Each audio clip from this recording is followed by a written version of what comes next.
Good morning. এখন আমরা চলে এসেছি মায়াপুরে হোটেলে চেকিংয়ে কিছুটা টাইম বাকি ছিল। 10:30টায় চেকিং আমাদের ঈশ্বরদয়ান ভবনে।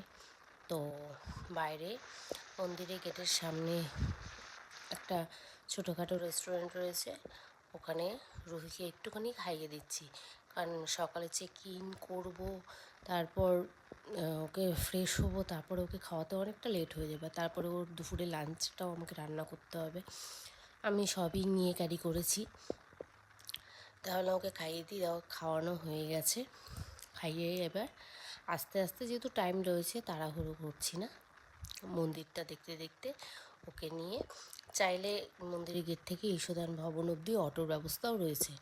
তা আমরা ভাবলাম খুব একটা রোদও ওঠেনি আর পরিবেশটাও ভালো, তো একটু হেঁটে হেঁটেই যাওয়া যাক। আর রুহি সদ্য খেয়েছে, এই জন্য রুহিকে দেখো হাঁটিয়ে হাঁটিয়ে নিয়ে যাচ্ছি। কিছুক্ষণ বায়না করছে যে কোলে উঠবে। এই দেখো হচ্ছে এই নতুন চন্দ্রোদয় মন্দির যেটা তৈরি হচ্ছে, মন্দিরটা এখনও রেডি হচ্ছে, কতটা বড় এরিয়া নিয়ে তৈরি হচ্ছে। সবাই যা বলছে এটা এই 27-এ লাস্টের দিকে হয়তো কমপ্লিট হয়ে যাবে, দেখা যাক, তাহলে আবার যাওয়া যাবে।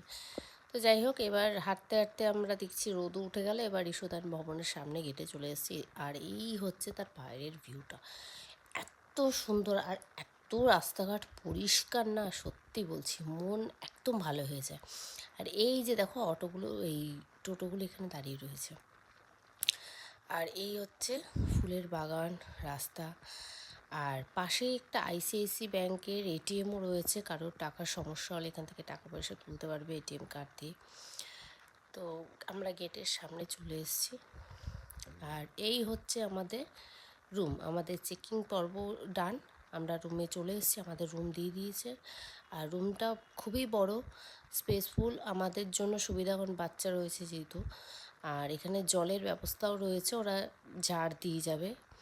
তো মেয়ে এসেই শুরু করে দিয়েছে জল নিয়ে, তো জল ভালো লাগে। আর এখানে একটা বড় মিরার দেওয়ার জানালা রয়েছে, যেটা দিয়ে বাইরের ভিউটা খুব সুন্দর দেখা যায়। দুটো বেড রয়েছে, বেডের নিচে এরকম দুটো বড় বড় মোটা মোটা ম্যাট্রেসও রয়েছে।